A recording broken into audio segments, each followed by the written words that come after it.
And sharing those important information details. Meanwhile, in a letter to the UNSC, Iran has called on Security Council to convene an emergency meeting to address Israel's, quote, terrorist aggression and the continuous atrocities perpetrated by the warmongering Israeli regime in Lebanon and across the region, unquote. This, of course, viewers, comes after Iran announced mourning of top commanders, of Hezbollah top commanders, killed by, of course, the Israeli Defense Forces, the IDF. This, of course, has led to escalation of conflict between Israel as well as the Hezbollah, with constant strikes, including airstrikes, against each other. Of course, residential areas in certain parts of Lebanon have also been sort of impacted by the airstrikes that are taking place over there.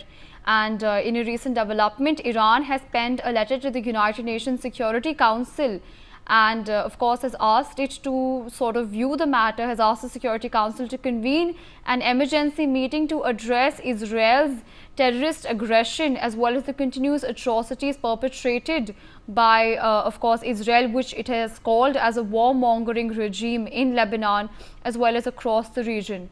These are some crucial developments, viewers, coming in where Iran has openly come out and spoken against the Israeli regime. Meanwhile, my colleague Brian Anthony Thomas joins us on the telecast. Brian, what can you tell us about the letter that Iran has penned to the United Nations Security Council? Iran has urged the United Nations Security Council to convene a meeting in response to Israel's action in Lebanon and across the region. Now, this call came after Israel's killing of Hezbollah's son Nasrallah, even as noted by Iran's UN ambassador as well. Now, even Amit Saeed Iravani, in a letter to the 15-member body, said that the Islamic Republic of Iran strongly warns against any attack on its diplomatic missions and representatives, underscoring the principle also of inviolability of diplomatic and consular premises, and Iran will not tolerate further aggression of this kind. He also added that Iran will not hesitate to even exercise the inherent rights under international law to defend its vital national and security interests. And the killing of Nasrallah also, occurred in a powerful Israeli airstrike on Beirut southern suburbs, targeting Hezbollah's central command. Now, Israel's military has confirmed that Nasrallah has been eliminated, while Hezbollah acknowledged his death even without disclosing further details, and his death also marks a significant setback for both Hezbollah and Iran, as Nasrallah had been instrumental also in shaping Hezbollah into a central player in Iran's network of allied groups across the Arab world. Yes. Right, Brian, continue to stay with us on the telecast as we track more developments. Meanwhile, Iran's supreme leader Ayatollah Khamenei declares mourning after the Hezbollah leader was confirmed killed in an Israeli airstrike the previous day. Well, Brian, of course, Ayatollah Khamenei has also ordered for a 3-day mourning period. What essentially is this? What is this about, and how do you view this? Of course, Iran has called for mourning and has, of course, shown solidarity with the commander that has been killed in the attack. Iran's supreme leader Ayatollah Ali Khamenei has vowed, rather, on Saturday to avenge the killing of Hezbollah leader Hassan Nasrallah by Israel, while ordering even 5 days of mourning to honor Nasrallah's death. Now, the statement came as Khamenei was moved to a secure location amid rising tensions following a series of Israeli attacks on Hezbollah, which was Iran's most powerful ally in the region. Now, even, it was also said that the blood of the martyr will not go unavenged, as Khamenei even declared. He announcing the strike that flattened several buildings in southern Beirut, where Hezbollah's headquarters were located. While the full death toll from the attack is still unclear, but Iranian sources confirmed that a top revolutionary guard general was also killed alongside Nasrallah. And even in a direct condemnation of Israel, also Khamenei referred to the strike as a massacre of defenseless people in Lebanon and urged Muslims worldwide to rally behind Lebanon and Hezbollah in the resistance against Israel. He also emphasized that despite the elimination of key Hezbollah leaders, the group remains strong and resilient.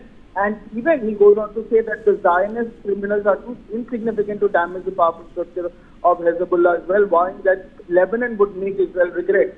Now, there has been also reports that was coming that Khamenei was in close communication with Hezbollah and other regional allies, strategizing their response, while Khamenei did not directly mention Nasrallah by name, but he reaffirmed that Hezbollah's central role in the region's resistance movement. And even Iran's foreign minister has also echoed Khamenei's statements, with spokesperson Nazir Kanani also stating that Nasrallah's mission to liberate Jerusalem would continue despite his death.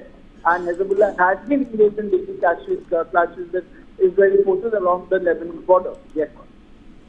Right, of course, and we'll also be continue to stay on with us on the telecast as we track more developments. Meanwhile, Joe Biden has, the US President Joe Biden has meanwhile also spoken about what has happened and has called the Israeli airstrike that killed Hezbollah's Nasrallah a measure of justice for this 4 decades of reign of terror. The comments have come after Lebanon's Hezbollah group confirmed that Nasrallah, one of the group's founders, was killed in an Israeli strike in Beirut. Brian, help us understand. Iran on one hand has of course declared a 5-day mourning period, and this statement after Joe Biden has also sort of backed the Israeli side and has said that the killing of Hezbollah's top commander is a way of fighting terrorism. So how exactly do you view this proxy war, and how do you sort of view this from a global standpoint? President Joe Biden described the Israeli strike that killed Hezbollah leader Hassan Nasrallah as a measure of justice, according to Biden. And for the many victims of Nasrallah's decade-long leadership of the group, which has been, involved in numerous attacks against Americans, Israelis, and even Lebanese. Now, it's very important to note as well that in a statement, Biden also highlighted the broader context also of the conflict between Israel and Hezbollah, emphasizing that Nasrallah had aligned with Hamas following the group's October 7th attack.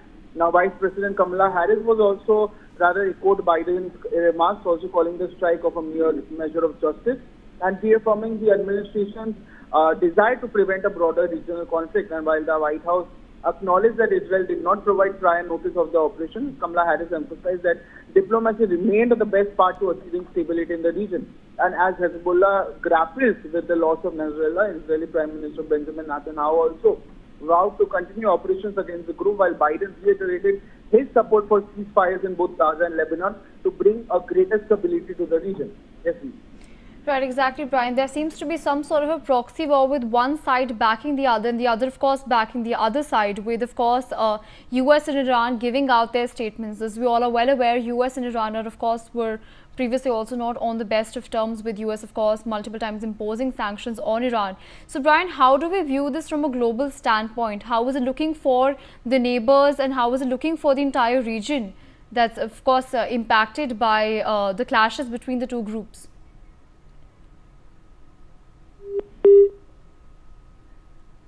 Right, it seems as though we're having some problem connecting with my colleague. Meanwhile, viewers, we're slipping into a very, very short break. See you on the other side. Till then, stay tuned and keep watching NewsX for more such updates.